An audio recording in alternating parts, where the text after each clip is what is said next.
And then here we go. Why did the chicken cross the road? Because I kicked it across, of course. What is the difference between a frog and a toad? And could you really beat up a horse? He doesn't know the answer, but he is coming here soon. The one and only culture Catz, flying from the moon. You're here for culture Catz. He will be here soon for you. He is just in his neighbor's garden, taking a big poo. If you lie about science and say the earth is flat, he will be here for you, the super cultured Catz. The flat earthers are stuck in the revolving door.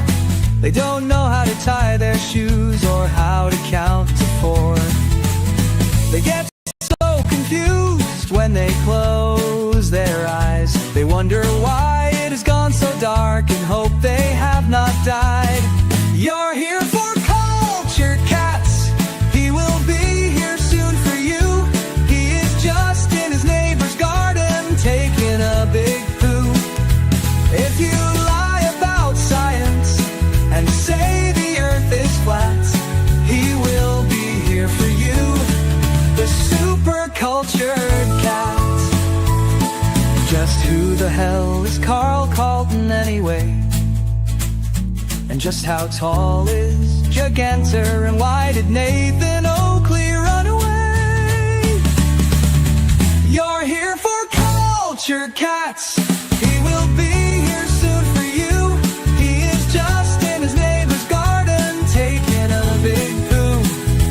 If you lie about science and say the earth is flat, he will be here for you, the super cultured cat.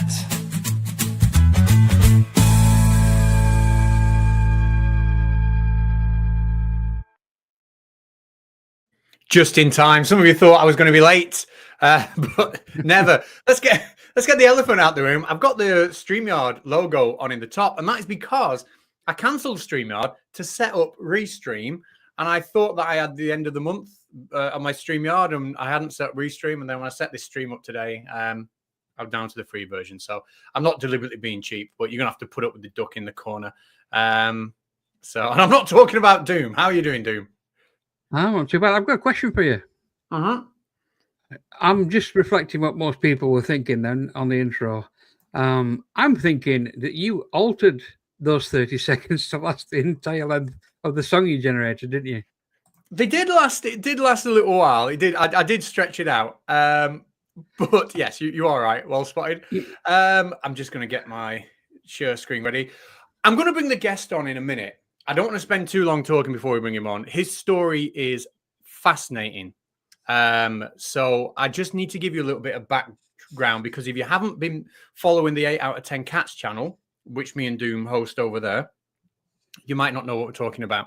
So I'm going to speed through this, speed run through this. Those of you in the know think that's fucking hilarious. I'm going to speed run through this, and then we're going to get the man himself on. Okay, the man you see on screen here is Billy Mitchell. I'm sure you'll recognize him even if you don't know him. Billy Mitchell is extremely well-known in the video game community, and he is stood in front of a poster here that says The King of Kong. The King of Kong was a documentary or movie, not a real... It was a movie that was sold as a documentary in 2007, I believe. And if we look, let me just... present the right screen. Sorry, stop screen. I'm going to share screen. Sorry, I've just fucked that up completely. So if there's any doubt, Tim, I know Tim's in the background, you're allowed to swear on this channel. That's not a problem. I'm doing it all the time. And I've shared the wrong fucking screen again. Jeez, this is going bad. This is going bad. Doom, help me out here. What am I doing? I have no control over what you're doing. I doubt you. So the King of Kong documentary was real. Now, Billy Mitchell at the time had he was the Donkey Kong champion. So the movie played out. He had a world record that lasted about 18 years. I'm sure I'll be corrected if I get any of this wrong. And here he is. And the documentary pitted him against this guy, Steve Wiebe. And the story told how Steve Wiebe was trying to break Billy Mitchell's almost unbreakable Donkey Kong record. If you look at Wikipedia, it says here, I know that's a little bit small, but it basically says it follows Steve Wiebe in his attempts to take the high score record for the 1981 arcade game Donkey Kong from Billy Mitchell. Right? It's all about Billy Mitchell and Steve Wiebe. However, there was another man that, if you've seen this documentary, this movie, whatever you want to call it, there is another man that isn't mentioned in it. And that man here goes by the name of Tim Sczerby. This is the Twin Galaxies. They are like the record keepers for high scores in video games. On their website, they have him down as being the man who broke Billy Mitchell's long-time record. Here it is. August 17, 2002, he scored 879,200 points on Donkey Kong and broke the long-standing world record held by Billy Mitchell. But he was left out the documentary. Not only was he left out of it, but when Billy Mitchell was suing Carl Jobst for defamation, a guy called Catz, who run the Perfect Pac-Man blog, some of you might know who he is, flew over to Australia from America to watch the trial. And in the trial, right, this is quoted from the courtroom, Billy pointed out that Tim Sczerby was left out of the King of Kong film, documentary, whatever you want to call it. He would just had his place as the world record holder in Donkey Kong removed from history, it seems, and then a film was made championing somebody else who didn't do what the guests were about to see, were about to welcome on, did. Now, there's a lot of things I'm sure that our guest is going to add, but that is just bringing you up to speed if you don't know the backdrop. If you've got questions, please just fire the questions and we will send them to Tim. I'm going to bring him on now. And here he is, the former world record holder in Donkey Kong. How are you doing? I'm doing okay. It's good to have you on. It's good to have a lot of people. Sorry, I know you know everything I've just said there, but the chat essentially don't. How much of that did I, if you could summarize, like how much did I get wrong in terms of the dates and stuff? Not much, but there's some detail involving Billy's explanation as to why I was left out of that film. They didn't get into that, and I will explain that here. Initially, it was declared that my world record from August of 2000 was constantly disputed, impossible to verify, therefore merited no inclusion in the film. And the filmmakers had these Twin Galaxies assisted attempts where they tried to track me down, couldn't find me. I mean, that was a lot of bull plop. That was just an excuse. But what Billy Mitchell didn't mention was that they just didn't exclude me. They defamed me from what was my own documented subject material involving breaking his world record from 1982. I wasn't just excluded, like my story was extraneous backstory. That's not true. They substituted somebody else in my place and gave them the documentary credit. He didn't know that. So what you're saying there is Steve Wiebe played the role of the person who broke Billy's record when actually it was you. And sorry if I keep interrupting you. It's just because again this chat might not be as up to speed with the story, so it's just to explain. I did say we'll have to read this actually, unfortunately, because this is live and because Billy Mitchell has been known to be a little bit litigious, and we want to give everyone a first shout. I'm just going to read this. If you're happy to agree with this, I've been waiting for the last 18 years. I mean, when do I get mine? You know, I am going to read it out, though. The views and opinions expressed during this live broadcast are those of the individual guests and do not necessarily reflect the views, beliefs, or official position of this channel, its owner, or affiliates. The channel hosts live discussions in real time, and as such, we do not have prior knowledge of, nor do we approve or endorse of any statements made by guests during this stream. While we strive to uphold respectful and lawful discourse, we cannot and do not accept liability for any content that may be defamatory, false, or otherwise legally actionable by third parties. Any guest who appears on this stream does so under the explicit understanding that they are solely responsible for their own comments and statements. And if you believe any comment made during this broadcast is defamatory or violates applicable laws, please report it to us directly so it can be reviewed and addressed accordingly. By continuing to watch or participate in this live stream, so this is real, I suppose, for you, Tim, you acknowledge and accept these terms. What I'll also add to that is if anybody's watching and feels that what we're saying, what's being heard here isn't correct, there may be some people mentioned, you obviously have a right to come on and reply. School. Doom has gone. Found. Yeah, it's a super chat. It's a question for you, Tim. I don't know if you'll be able to answer it. Maybe you will. From Second Best Bob.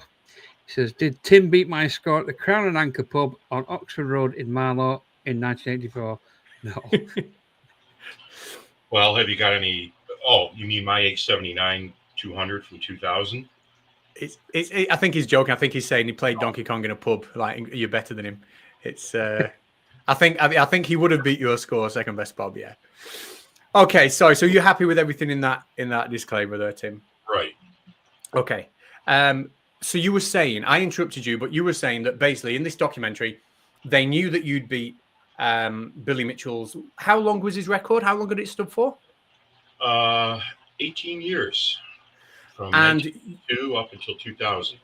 Did not stand for over 20 years, like the synopsis of the documentary states. Did not stand for 20. Over 20. You beat it, but then in the documentary they kind of played that role, and they did say that it was partially scripted, wasn't it? And they kind of played that role or heavily.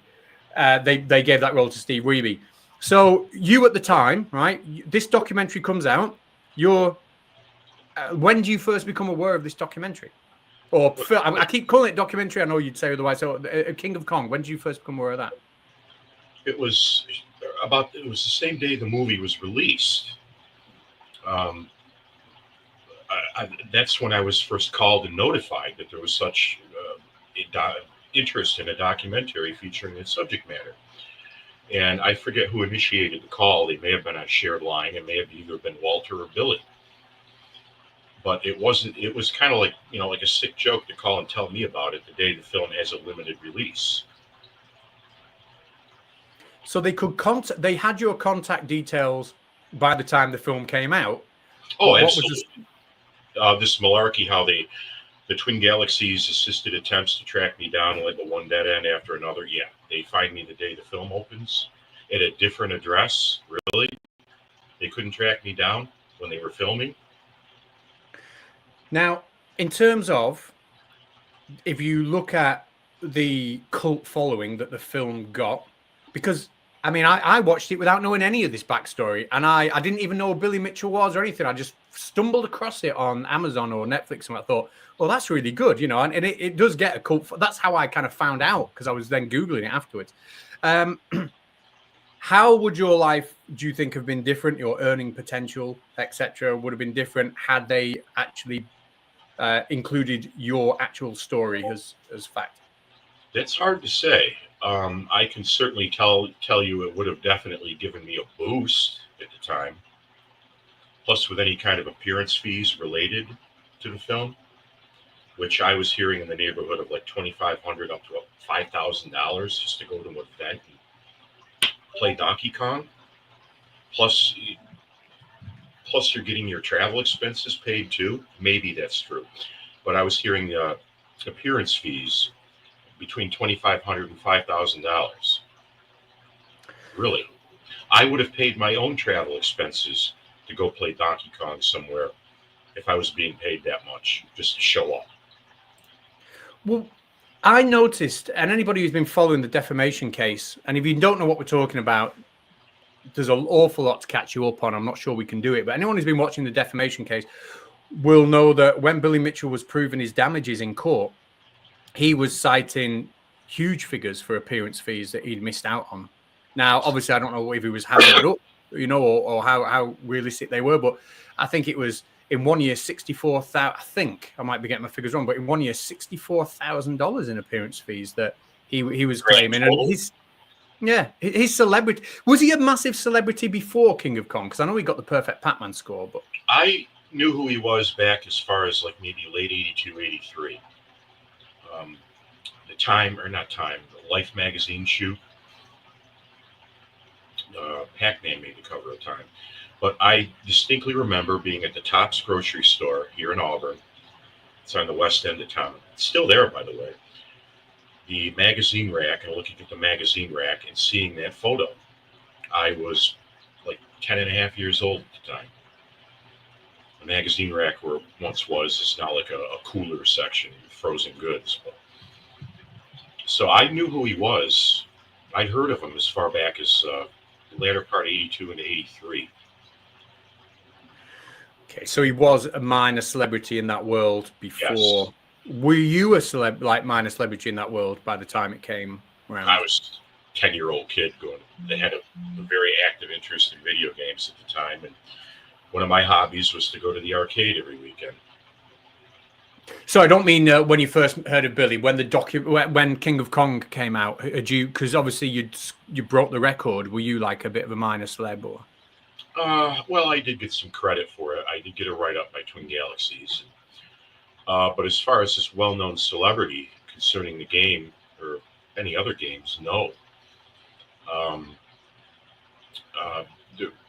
There was mention of me in a few articles in 2000, but as far as any type of celebrity status comparable to Billy Mitchell, no, I didn't have that. But that would have been helped by actually being in the documentary. Yes, of course. So, I can see where if you've achieved something, if you were the person that's broken a 18-year-long record and become like effectively the best player in the world, and then a documentary is made and they go, hey, look, there was an 18-year-long record and this guy beat it. And then you only find out the day the documentary is released when they phone you up. But previously, why did they not get in touch with you before? What was the reason? Well, the filmmakers stated that they had Twin Galaxies assisted attempts to track me down, which led to one dead end after another, which was bullplop. Now, I had every right to be notified by phone personally of such an interest in that documentary subject matter. And they obviously had my contact number. It's not like they couldn't find it, because they did find me the day the film opens. I mean, looking on the internet and seeing stuff, that's one thing. But you would have to be contacted personally about such matters. I knew there was some hoopla going on between world records at the time. This was back in like maybe 5, 6, certainly by 2007. But I had no idea there was documentary film interest in this. So the sorry, Doom, I know I'm asking a lot of questions. Feel free to chip. I know you're busy with other things as well, but just feel free to chip in whenever you want to, mate. In fact, I don't know if he's still there at the minute, but yeah. If you do want to ask Tim a question, if you're familiar, and we are going to get on to the Billy Mitchell, Carl Jobst stuff later on, and get Tim's insight on all of that later, but this bit's now about Tim's story. If you've got any questions you want to ask, if you just simply start your comment with question or even a capital Q, then I'll be able to spot it and I'll be able to present it to Tim. So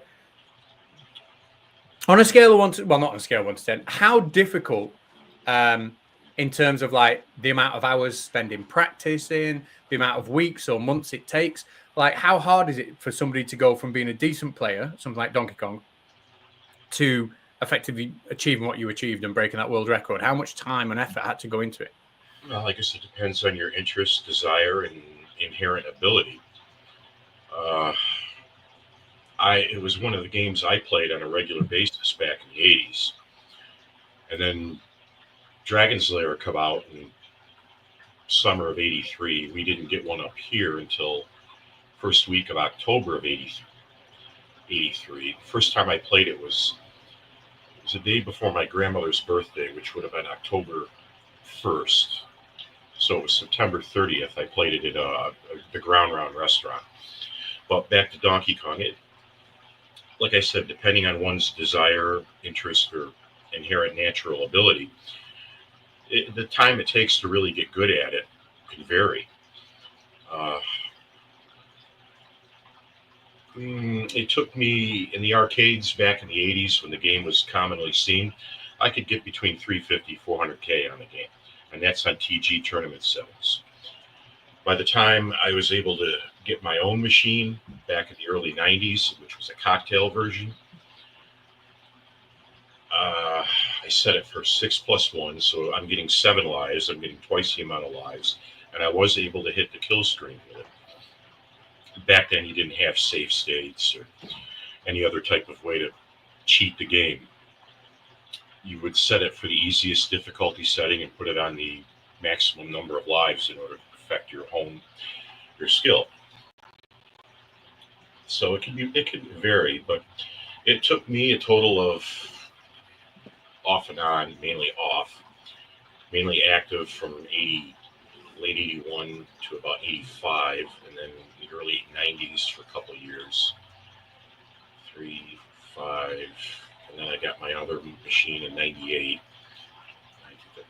It probably took me 7 years of casual play to really pick up and hone my skills on. 7 years. Yeah, it's a big thing. Got a question from Billy Rizzle. He says, what else was said on that call from Billy Mitchell, Walter Day, when they notified you about the release of King of Kong? And who actually was it who phoned? Was it Billy or was it Walter? Was it a joint call?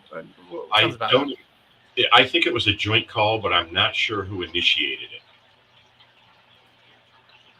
Because Walter and Billy seemed to be like they were in the same room on the same line. Right. And so I don't really call the particulars, but I think Billy was just trying to downplay my 2000 achievement, like saying, well, I beat that score 2005. So in other words, my score was never counted. I beat it, so yours didn't count, as if he's trying to justify a reason why the documentary turned out the way it was. That much I remember. But I also remember Walter Day saying I should start playing again because I'm sitting on something very big. You know, meaning the documentary film and possible future theatrical film based on it. I remember this distinctly. You should start playing again because you're sitting on something very big. Well, it turned out, I was sitting on something very big. I just wasn't allowed to participate, share in any other remuneration that it had to offer. So why they've gone to the trouble of making the documentary? You're not in it, so your achievements have been written out of the documentary. They've just been whitewashed really from history. Then you get a phone call from Billy and or Walter, right? Right. Why would they phone? What was the purpose of them phoning you? Because it sounds it's a little bit like, look what we've done. Like, why did they even reach out to you first? Well, they were looking back on it in hindsight. I think they were trying to feel me out to see what I knew. And I remember telling Billy, well, I think I have a Billy and or Walter. I still have a copy of that tape around here. I can show you I beat that record from 1982. I made myself a copy before I sent the one into Twin Galaxies. My room is full of clutter. I've got stuff from high school, college, just a lot of bric-a-brac, old toys, going back to the 70s. remember the film Raiders of the Lost Ark at the end of the film where the workers pushing the crate down this long hallway filled with identical crates and then just turns the corner and it gets lost forever? Well, that's a little bit like my closet and attic. It's full of historical gaming stuff. Well, that actually brings us on to this. From Clarence, who says, can we get a demo of Tim's Donkey Kong skills? Well, I know that your world record is on YouTube, isn't it? Yes, the very one that was declared constantly disputed and impossible to verify, therefore merited no inclusion in the film. Yes, there is a copy of that performance from August 16th of 2000. Now, it was after I was able to prove that I was defamed when it was stated it was constantly disputed, impossible to verify, but therefore merited no inclusion in the film. After I proved that was a defamatory lie, the story for my omission changed. Well, you didn't fit the story that the filmmakers wanted to tell. You're just not movie material. And we had our own story arc, and we had our own plans. And notice how quickly it did a 180-degree sea change after I proved that I did that record when I said I did it. So you're saying originally they said we didn't include you. We knew about your record, but we didn't include it because we felt it hadn't been validated. That was the original. That's right. That's right. The original. And here, let me pull something up. I got something here. I sent it to you before. Okay. Now here's a question and answer. Now this is from June 15th, 2009. And it says, question, who was Tim Sczerby? And the answer from the filmmakers, according to the wording, while our movie focuses on the rivalry between Billy and Steve, one other gamer has a very high score in the Twin Galaxies database on Donkey Kong, Tim Sczerby. After repeated investigations into the validity of Tim's score, and after finding one dead end after another in our Twin Galaxies assisted attempts to reach Mr. Sczerby, we've determined that his constantly disputed record was impossible to verify and did not merit inclusion in the film. The experts on the subject of Donkey Kong, especially Brian Kaw, always referred to Billy Mitchell as the reigning champion and maintained that his unrivaled skill put him atop the record holder chart. And then a comment from some random person on this video game blog states, I think we all know what a pant load this is. And a pant load it was. They went on to say Tim's score was approved 3 days after he did it, and it never moved until Steve showed up. It wasn't okay. Now, who was it approved by? Because my understanding would be that it would have to be Twin Galaxies. Well, I have no idea who approved it. Now, it couldn't have been Robert Merzek because I don't think his tenure as a referee started at that time. But will it have been somebody at Twin Galaxies? Oh, certainly. I was under the impression Walter Day was going to watch it. So if Twin Galaxies approved it, 3 days after you did it? Have you?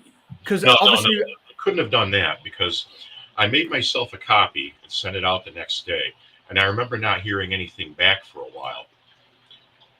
It was longer than 3 days, but the part where it remained the world record for 3 years until Steve showed up. That is true. Because you're on the so it obviously was verified at some point because you were on the Twin Galaxies legit website now as being the person, it says here, that broke Billy's long-time record. So somebody must have what will it be here, the news article, if I click on it? Or is that just random news and articles? Let's have a look. That's how fast my internet is. Because no, nothing there. It was after I proved with my own copy that statement was BS. Then the reasoning for my unjust exclusion changed. Total 180-degree sea change. So So they said originally it wasn't because we couldn't verify it, and then so it was only after the release of the Donkey Kong that you got it verified. Is that what you said? Oh, after King of Kong, that's when you got it verified. No, it was verified in 2000. Sorry, I had to prove that it had been verified. Got you. Yeah. So Yeah, Twin Galaxies actually verified it 7 years before the documentary, and you had to provide that proof to people after the documentary, after King of Kong came out. Mm-hmm. But it was Twin Galaxies who were telling. What was the link between Twin Galaxies and the makers of the film? Were they feeding filmmakers who was the champion and stuff? Or? I couldn't catch that last part. Come again? So were Twin Galaxies telling the filmmakers that Billy is like the record holder, the champion, and we haven't got anyone else verified? Was that coming from, in your opinion, from Twin Galaxies, or do we know this for a fact? Well, that was obviously coming from the filmmakers, because it stated, while our movie focuses on the rivalry, so I'm going to assume that's from the filmmakers and not Twin Galaxies. But it was Twin Galaxies, particularly Walter and Billy, that should have told the filmmakers, because they had prior knowledge to filming, that I had beat Billy's 1982 world record, and that at the time contemporary events take place in the film, I was the reigning world record holder. They should have told the documentary filmmakers this. Not the documentary filmmakers of any subject material. You just don't walk into the custodians of such records and say, oh, well, here's our topic material. We're going to re-script this, rewrite that, and we're going to place our guy in this position, and essentially, as a result, tell a fictional story that only exists within the confines of our film. That is not how documentary films are made. And I know a lot of people out there think they are. No, they're not. Now, it's really more up to Twin Galaxies, and I'm putting the blame directly on Walter and Billy, to inform the documentary filmmakers of who did what and when.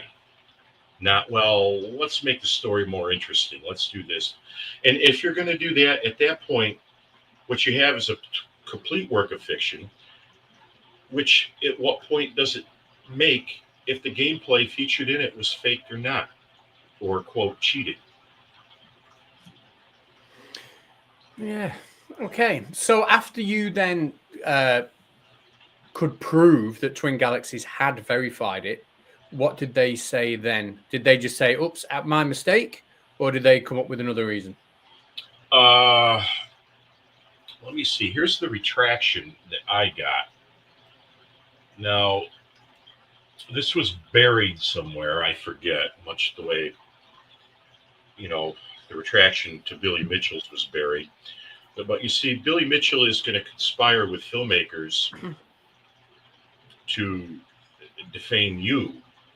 But you are not going to do, and he's going to do this calculatedly, but you are not going to even do, by mistake or accidentally, anything of the sort to him. Now, here's the retraction I got. I read this before. Sczerby's score was submitted, verified, and never under institutional dispute. Probably going to need thicker glasses. Plus, I got a really small screen. However, the creators of The King of Kong, who made no mention of Sczerby or his score in the film, have been attacked within gaming circles for their official position on the subject. Yeah, at the time, there were like maybe less than a handful of people that came out and said, "Look, that's just wrong what they did." In the words of Seth Gordon and Ed Cunningham, Tim Sczerby's constantly disputed record was impossible to verify and did not merit inclusion in the film. Well, I proved that was a defamatory lie, didn't I? 100%. Proved. So it was verified. Yeah, well, we can see it's been verified on screen here with Twin Galaxies, yeah. And if Billy Mitchell won such a lawsuit, imagine what I could have won. But let me continue. This statement, disingenuous as it might sound, well, it does, could actually be defensible based on the impression that the filmmakers may or may not have been given at the time the documentary was being made.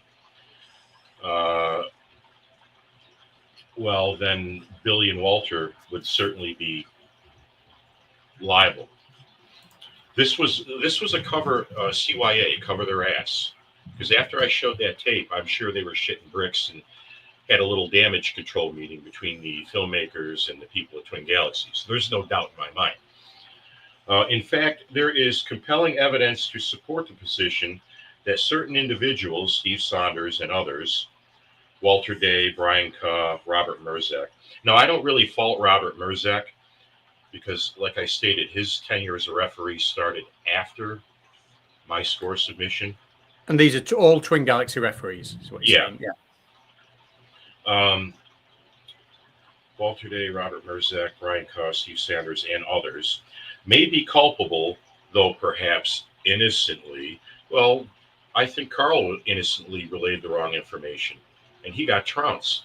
So why shouldn't I be able to do the same to these people? Let me move on. Of a failure of diligence in giving Sczerby his due and an unambiguous assurance that Sczerby actually beat Mitchell.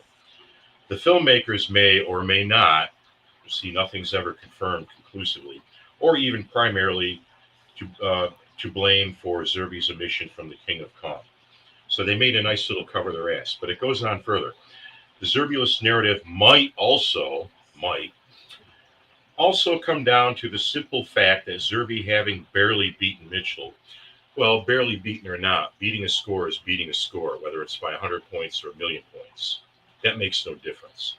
I wasn't informed there was a percentage points that you had to beat these records by. Winning is winning.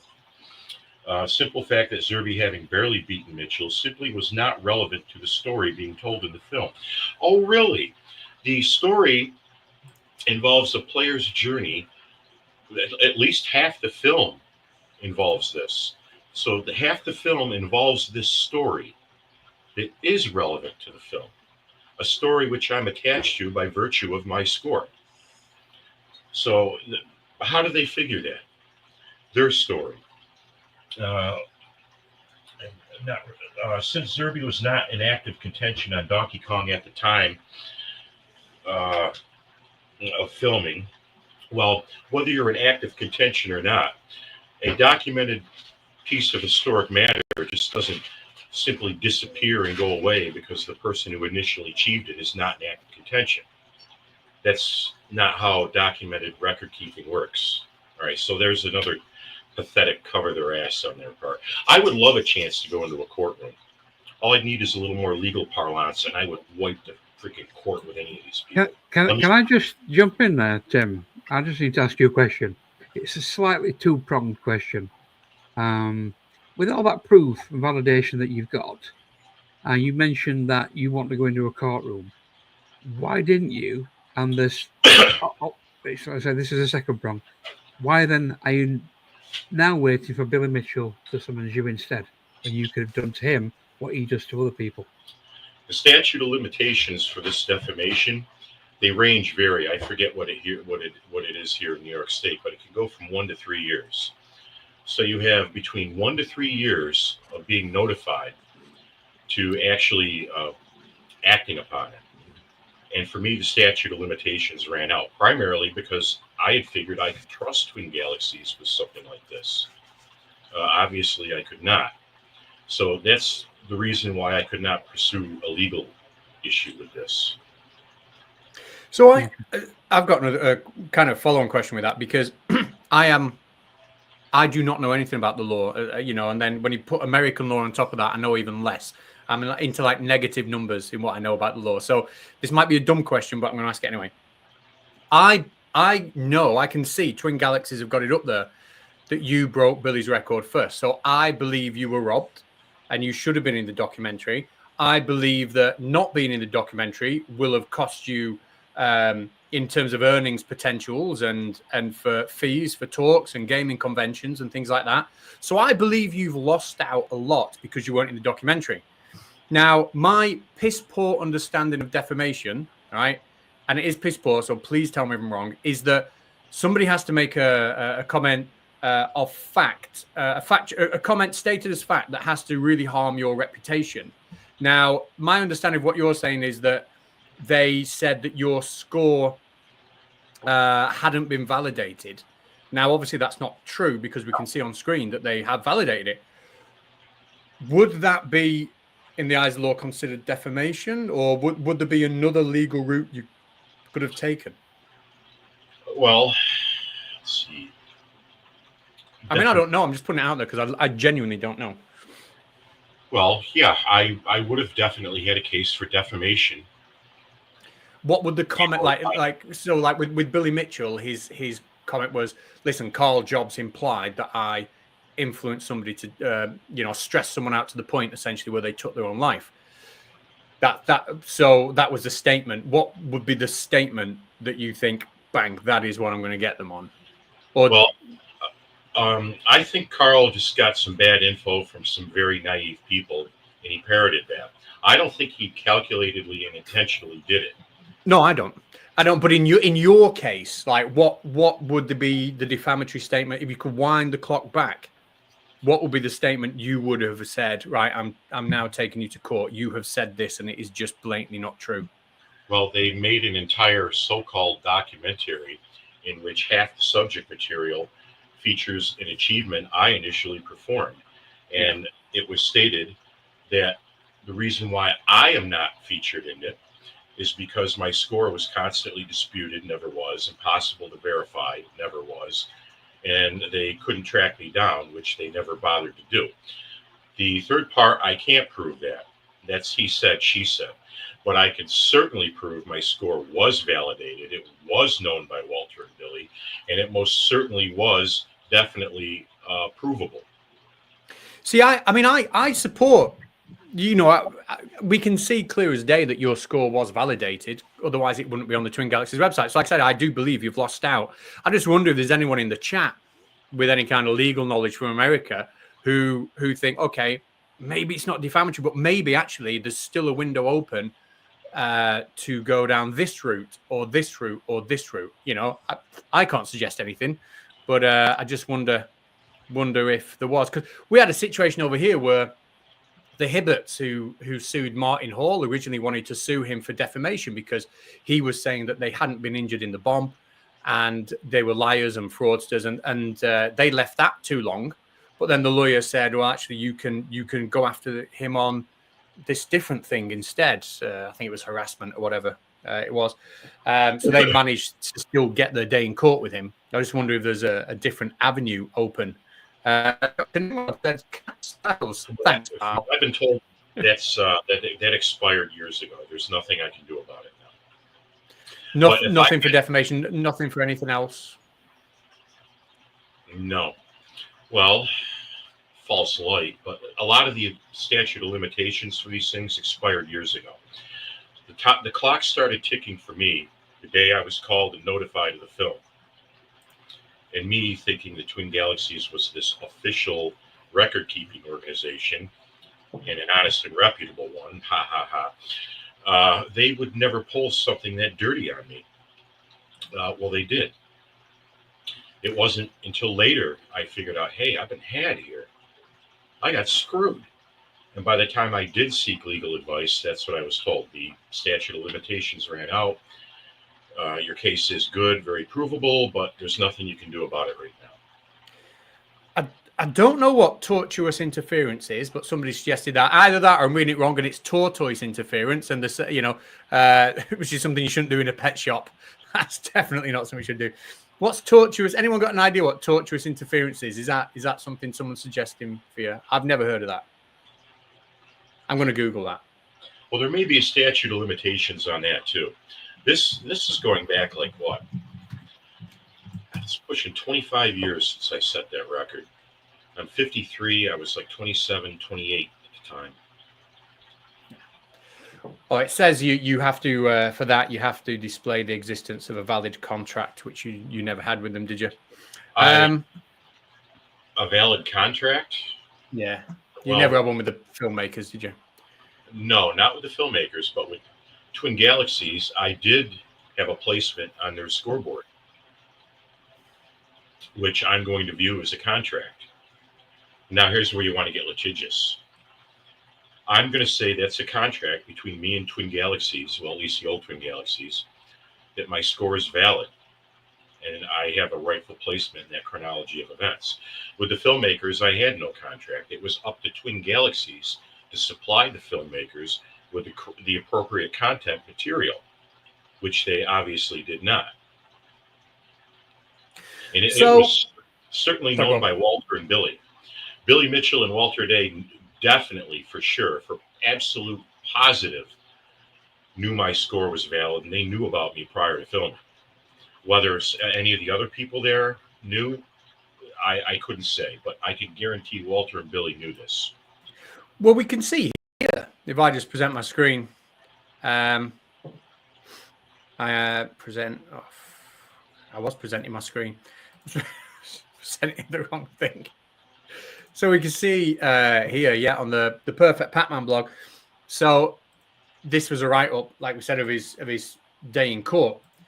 Billy did point out that you were left out of the documentary. So, well, he says left out, but he doesn't explain why or how I was left out. So to the judge, he's going to think, well, that's a creative decision that the documentaries have every right to make, which it wasn't.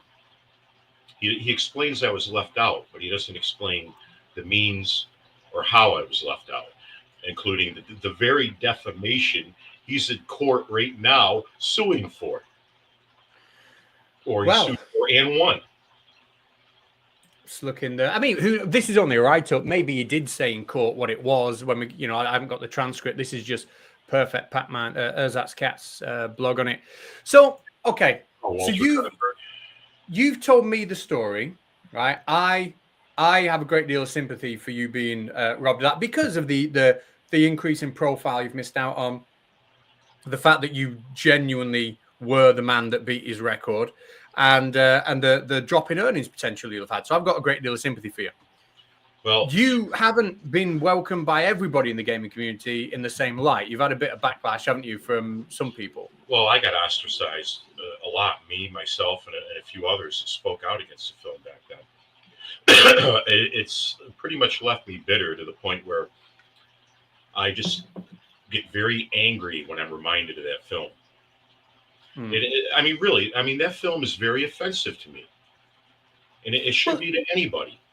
Well, it would be. It would be if it's something you're so passionate about. I suppose if it'd be like David Beckham watching a documentary about England and the player who scored you won't get this reference, but the player that scored that amazing free kick against Greece to get us to qualify for the World Cup, and he's watching the documentary and he sees somebody else and not him step up to take the free kick.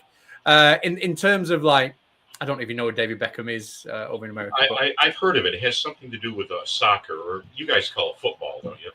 Yeah, and basically we needed to win a game against Greece to qualify for, it was either the World Cup or the European Championships, can't remember. Deep into injury time, we're not winning. I think you might have dropped. And I might have dropped. You dropped, yeah. Oh, I dropped. I'm back. Am I back? Yeah. So, David Beckham was stood over the ball for a free kick, and we needed to score to qualify for the major championships. It was everybody's heart was in the mouth, and he scored this brilliant free kick. It's like an iconic moment to any football fans over here, a really, truly iconic moment.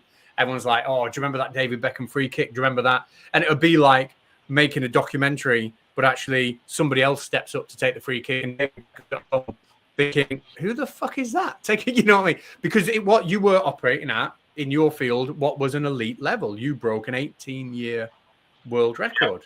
In your field, it was as elite as it got.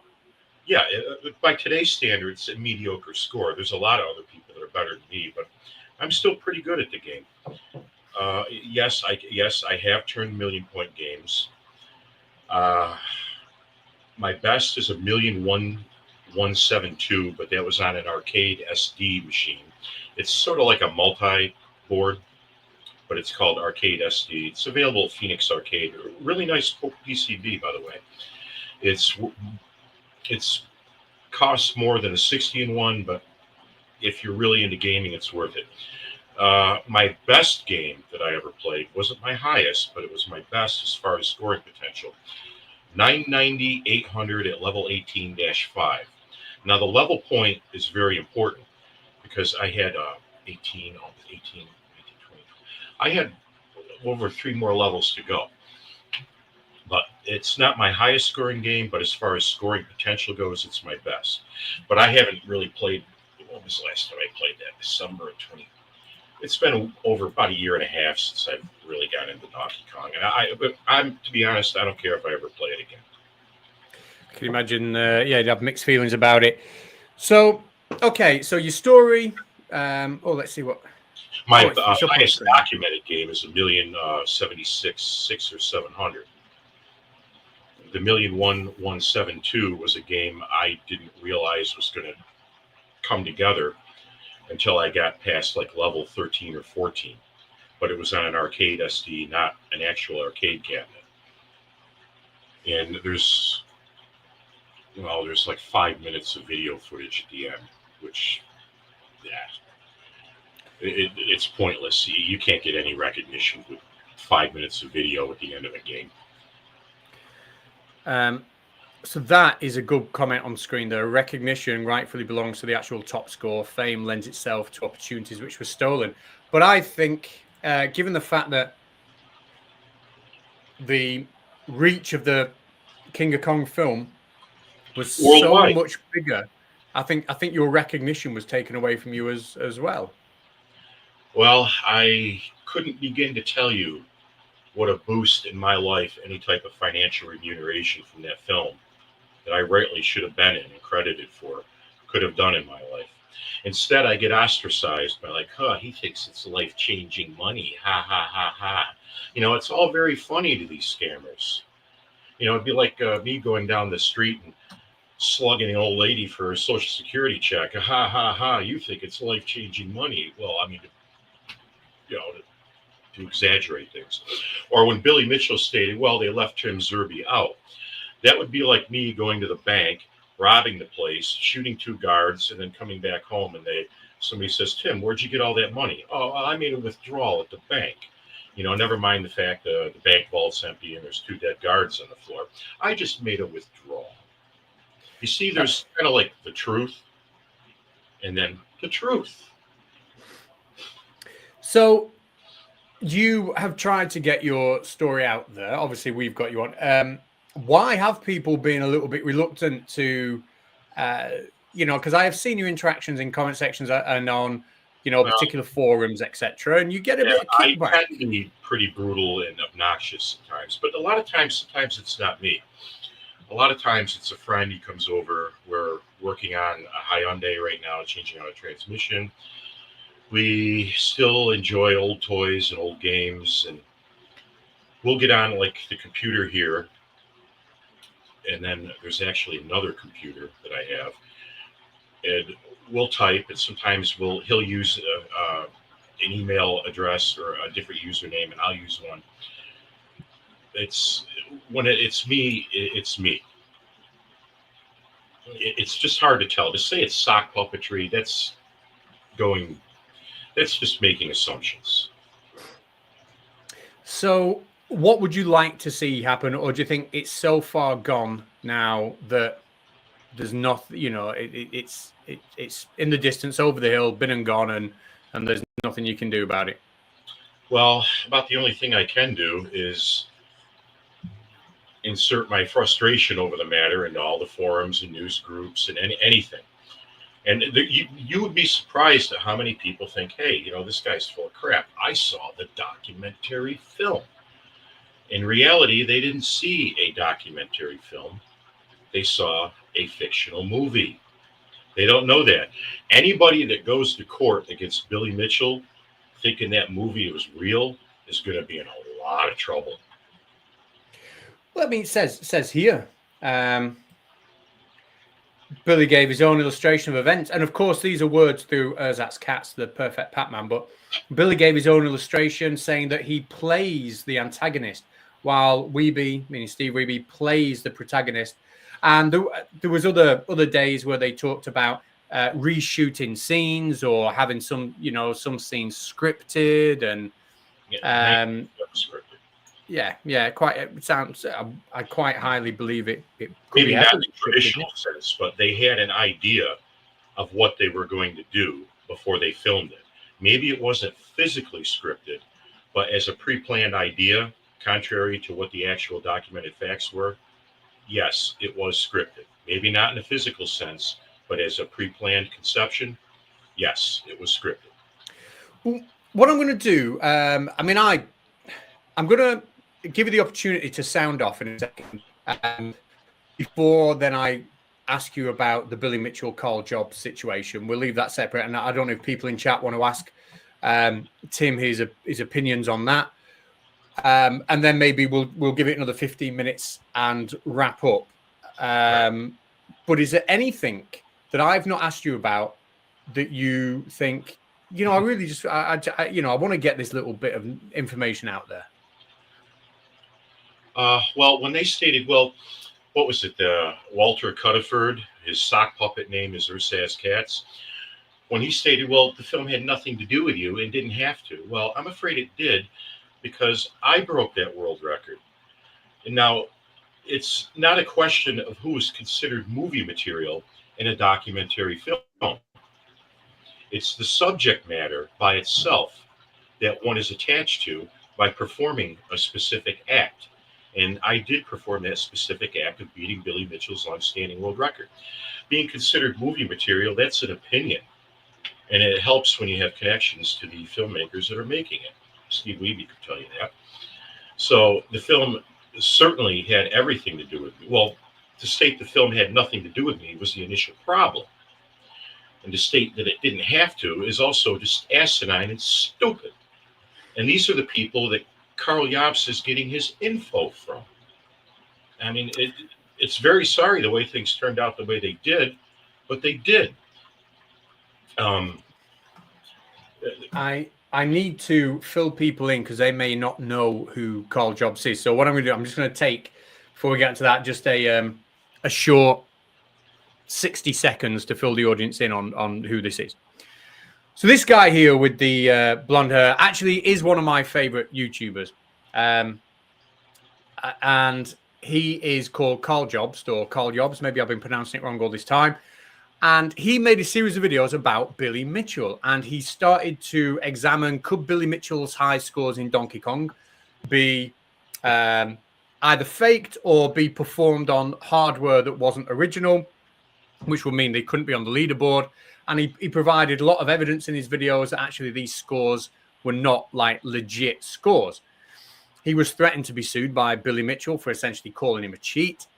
He never was sued for calling him a cheat, but he was sued for basically saying that Billy Mitchell had sued somebody else who then had to pay a load of money, and that stress of paying that money was a contributing factor in their suicide. And actually, when Billy did try and sue this other person, he didn't take a penny off him in the settlement. He didn't take any money. And Carl Jobst kind of like lost in court, and he just got absolutely walloped. $350,000 dollars he lost. He said that he spent $600,000 of his own money on his defense. So he's already $950,000 down. He's going to have to pay Billy Mitchell's defense lawyers as well. So we're looking at way over $1 million. I know it's only Australian dollars, so I don't know what that works out as. I say only, but maybe between $600,000-$700,000 Australian. Yeah, so it's not cheap, is it? Well, it's still a lot. Oh yeah. So my question to you is, now that the court are kind of like filled, Surfer Geek says it's $12.50 in American money, Australian dollars. My take, the whole situation. What is your take on it? Do you have strong feelings for Carl, against Carl? Are you just a passing viewer? Like, what's your take on the whole thing? Well, I think the whole thing is a tragedy. I think Carl did not, because he's getting a lot of flack right now. He intentionally lied, misled. I don't think he intentionally lied to anybody or misled anybody. I don't think what I think he did was got some very bad info from some very stupid people who were under a guise of being know-it-alls and authorities on the topic matter. He relayed that. It wasn't true, and it ultimately cost him. Now, after confirmation that it wasn't true, probably what he should have done was given a better retraction. And, well, Billy Mitchell still would have sued, because Billy Mitchell's all about the money. He doesn't care who he hurts or defames or conspires with filmmakers to defame. He's all about in your opinion. In your opinion, in my opinion. Because look at the lame retraction I was forced to accept. You know what would have made me happy? I think I would have told you, is if Billy Mitchell rolled up in front of my house with one of my favorite games, cut me in on any type of future earnings of the topic material, and we went out and played some games. That would have more than pleased me. But I don't think Carl deliberately misled anybody. Certainly not with the information he had about Apollo. Like I said, he just got the information from some very, very stupid people, and it ultimately cost him. He should have just issued a retraction. Okay, sorry, Billy, this is what happened, and hoped for the best. I don't think Billy Mitchell would have dropped the lawsuit. He smelled an opportunity to make money, and he took it. So I don't think he would have been as understanding as he's making himself out to be. I don't think Carl helped himself. Oh, sorry. I don't think Carl helped himself, and I am a Carl Jobst fan. You know, I don't want people thinking I don't like the guy, but I don't think he helped himself with his approach. That it was video after video after video after video about Billy Mitchell after he was suing him. Very aggravating. I liked it, but it's the topic material, it's the content. I mean, everybody was so eager to bash on Billy that they didn't look at how flimsy the evidence was. I mean, the red joystick, I was like, because there's just, did you see Billy Mitchell's deposition where the lawyer thought we had this, we got him, we got this stick? It would have made a difference. Was the stick green? Was the stick yellow? Was the stick blue? Was it stick red? And I remember it black. I remember it black. And then they think they have the gotcha moment with the picture, and Billy says, that's not the way I remember it. I'm paraphrasing. Nope, I played on a black stick. And the lawyer's, well, how this stick? I don't know. It was black. And then it was more or less, moving right along. And then it was just kind of forgotten about. In the summary, the judge did say that the imputation that Billy Mitchell had been found to be a cheater or had been publicly exposed as a cheater was substantially true in the judge's summation. And it was, there were only two statements he made out of all those videos that were not substantially true. And one of them I thought would be like, I won't get into it because the chat here might not be familiar, but the phone call with David Race where he was talking about creating a tape you remember the creating a tape to match his old high score and then send it in. That was if he did that, because what existing footage there is at the Boomers, no matter how hard he tried, he would not be able to replicate a game containing that same exact identical gameplay at that level point that was displayed at Boomers. That would have been picked up on. That was just a stupid plan. Yeah, I thought that. On that easy. So your take on the situation? I mean, I don't feel Carl deliberately lied to anybody. In fact, we did a video on the 8 out of 10 Catz channel called the video game trial of the century, and even I showed and this is, I think, where you first commented. This was 7 months ago. Okay, 7 months ago, and even then, at the end of the video, I'm saying Carl Jobst could be in trouble because this case isn't about defamation, or it's not. About cheating, or either it's not all about cheating. It's about the Apollo legend comments and about Billy Mitchell contributing to his suicide. So if I knew it as a casual fan 7 months ago, the fact that people are on his back now saying, well, we never knew. Well, I knew 7 months ago. How the hell didn't they know? It would be my opinion. Well, it's not like there was a certain blog that really put a lot of effort into explaining that. News articles, but I suppose you'd have to be Googling and searching the case. I knew what it was originally about, and that's why I think Carl could be in some trouble. And like I said, this was 7 months ago. And the coverage, it's not that the coverage of the joystick was bad. It was good, but there was just so much plausible deniability for Billy to hide behind that none of that stuff was going to stick because you can't conclusively prove Billy Mitchell played anything. There's no video of him playing any of the contested games. Now, I was told, and I mentioned this before, prior to submitting my video in 2000, in 1999, shortly after the alleged first Perfect Pac-Man, and I called to clarify the rule requirements because I knew about two different board sets. One had an easier set of ROMs and one had the harder. The ROMs are swappable between a 4-board and 2-board set. It's just that like you have like 5A, B, C, and E, and that juxtapositions with what's ever on the 4-board at like 5K, JL. I forget the 4-board. Well, I called to clarify that because one gave a tactical advantage over the other. And as I was getting confirmation that it's the later ROM set that I should use, the one with the 1981 Nintendo of America, I was also told about the video requirements. And the video requirements, I was verbally told, stated that any submission required a camera trained on the arcade game with a pan-around shot of the surrounding area at the end. And obviously, you cannot get that from a direct feed game, can you? Now, that's just my word, but that's what I was told. No. I've just, Doom's just dropped me a little message. It was Doom, apparently, that told me originally about the Apollo Legend thing, and I've not given Doom the credit. I honestly completely forgot. So it was Doom.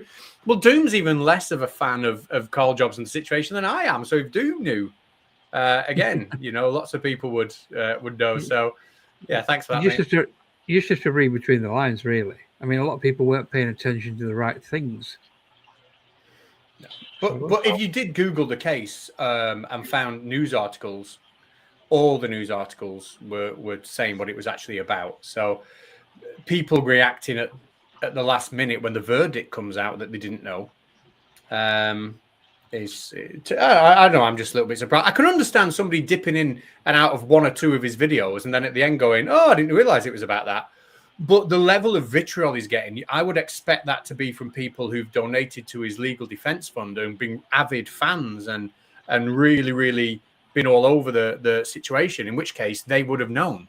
I don't think anyone could be a real avid fan and then only just find out it was about this. Question for you here, Doom, from Second Best Pop. Has Doom ever played Doom? Little more secret. They actually got inspiration for the name of it from me. There you go. There's a news flash for you.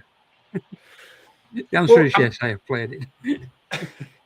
I'm gonna wrap this up soon, Tim. But from my part, I do understand where you're coming from. I understand the frustration because, like I said, your public profile, your earnings potential, and just the recognition that really you deserve for being the person that broke the legendary. Not the fact that you broke the record. The record was legendary. It was 18 years it had been in place. It's not that the record was being broken every few weeks and you just happened to be one of the people to break it. You broke like the record at the time. It was a huge hurdle that you smashed. And then to get no recognition, I did get recognition first. But when the topic material became of documentary interest and therefore profitable to a certain select few of people, then the recognition disappeared. Coincidence, huh? I just think you were screwed over, and I'm not saying anything was deliberate. I just the situation, the way the situation's panned out, I think has screwed you over because you should have that. You should have had your place in that movie, in my opinion. Well, thanks.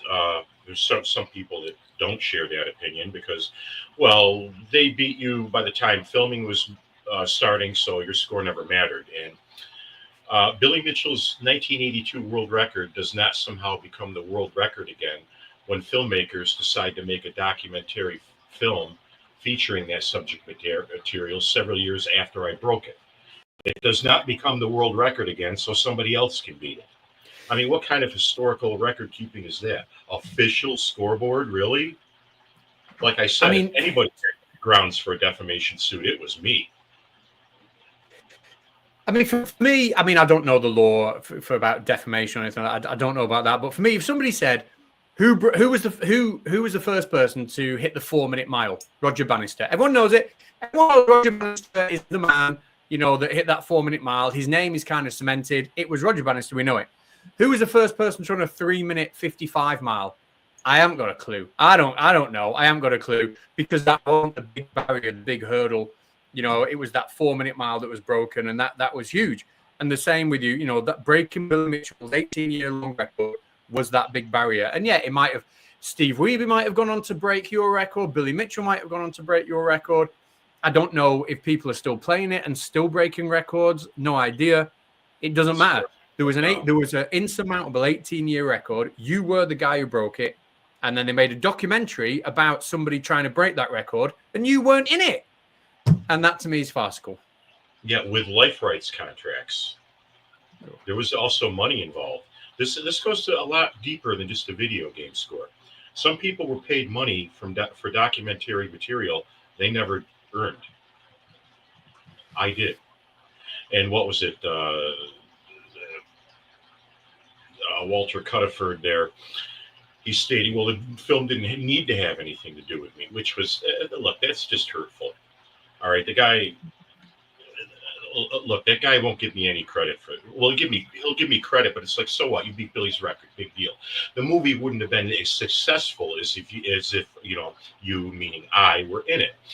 Well, that's an opinionated statement. That's not documentary fact. And it's not about being successful. I mean, that film just deceives its audience. Suppose you were teaching, the question came up on a game show, and it was like a $20,000, $30,000 question on Jeopardy. Who was the first player to beat Billy Mitchell's 1982 arcade Donkey Kong world record? And they chime in, but who was Steve Weeby? Wrong. And then the contestant would be like, well, I watched the documentary. Yeah, the documentary lied to you. They didn't just innocently get something wrong. They omitted me, but they did it through defamation, and it was done callously and calculatedly. And on that, I think, unless we've got any questions from the chat, we'll just hold on because there is a bit of a delay for about 60 seconds. So I'll just hold on for 6 seconds. And if questions for Tim don't come in, then I will shut the we'll call it a day and shut the stream down. We've had plenty of your time, Tim. We've had you well over an hour, so I do thank you for that. All right, that's not a problem. I got a shop blood out in the garage. I'll be back getting that transmission in tonight. That's a hell of a job. You got to take the subframe out of the car. The whole front end, it pretty much has some front suspension's got to come apart. I think there's a lot of people in chat in disbelief that all this is sprouted from what they're terming as just a video game. No, it is just a video game. But when you're talking about portions of somebody's life attached to the topic, which happens to be a video game, it's a different story. I have a portion of my life that was literally stolen from me that involves beating Billy Mitchell's world record. I mean, there's just no other way to explain it. That record meant a lot to me, and I did get a congratulatory call from Billy Mitchell not too long after I beat it. And you know what? That really made my day. I can't remember the particulars of what we discussed, but I was like, wow, this is great. I can't believe it. This guy that I've heard of, I remember seeing on the cover of Time or Life, he's calling and congratulating me for beating that record. And he had no interest in beating it back. Like in the fictional movies, portrayed as this villain who's out at every turn to maintain that record. Well, no, he had no interest in beating the record back from me. My score stood for 3 years until Steve came along. It wasn't until there was marketable interest in the topic material then, oh, well, Sczerby's score is constantly disputed and impossible to verify, therefore merits no inclusion in the film. You see the connection there. Well, that in itself, the fact that he phoned you up and congratulated you. We do have a couple of questions, just one or two. 1, 2, 3, 4, 5, 6, 7, 8, 9, 10, 11, 12 says, Do you have any merchandise that he can buy from the true hero, meaning you, obviously? I have only signed 2 King of Kong movie posters, and I signed my name on only 2 of them. Now, for all the pop cultural phenomena this has been, there are only 2 King of Kong movie posters out there that are signed by the actual player that beat Billy Mitchell's 1982 arcade record, and they were signed by me. There's only 2 of them. Other than that, and I signed a marquee once. This was pushing about 9 years ago. Yeah, there's not much merchandise that's signed by the actual person that beat Billy Mitchell's 1982 arcade world record. Astronomy Live is in the chat. Bit of a legend. I'm wondering how much of a collector's item those 2 movie posters might be. Well, yeah, with the signature of the real person who broke it. At the risk of tooting my own horn, I'm the first person to track and film Starship from Florida during an IFT2 failure. No one can take that record from me, and if they tried to, I'd sue them. So he gets it. He gets it. You know, you've got the record. So, yeah, he said, Astronomy Live is a bit of a legend, and you have every right to defend your record. And I stand by it. I really feel like you've missed out on something. Somebody else had... I don't know who Auburn Tigers are. Are they like a basketball team or something? Auburn? Well, we have the Auburn Maroons, which is the local high school team here. We don't have any Auburn Tigers. Maroons, you're a fan of them. So, do you play Sonic the Hedgehog? Clarence says, how fast can you beat the first level? Well, I've played Sonic the Hedgehog, but I've never kept track of my best time or best score.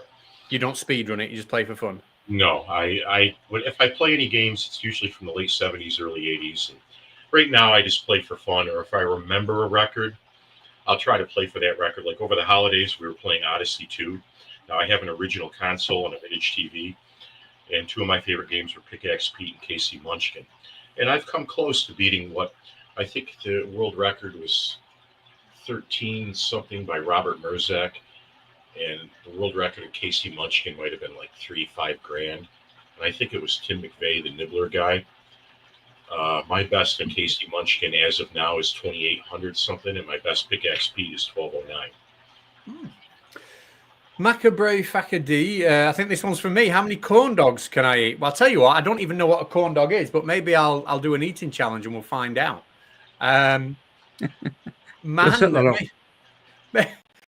Mandevil, see, I was thinking this before. People saying it's just a game, but yeah, also if you follow, even just stop at chess, because that will, which is a board game, not a video game.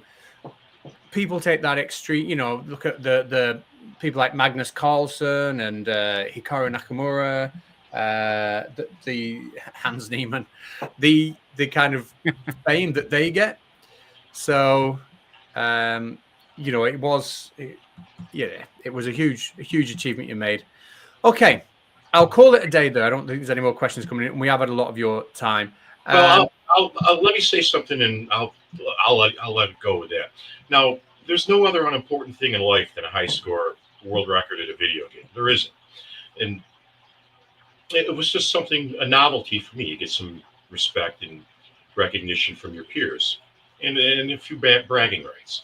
But when it becomes a documented part of your life that other people exploit for their own advantage, it goes far beyond just a video game score at that point. And that record meant a lot to me. And the phone call from Mitchell did too. And I'm pushing 53 years old right now. I already am 53. I just have other interests and other obligations or responsibilities in just playing games now. Mainly on the holidays, I'll break out some games, or occasionally I'll break out a MAME. But I'm very sad that all this stuff has turned out to be what it's been the last 18 years. I'm very sad. A lot of people got hurt by that film, either directly or indirectly.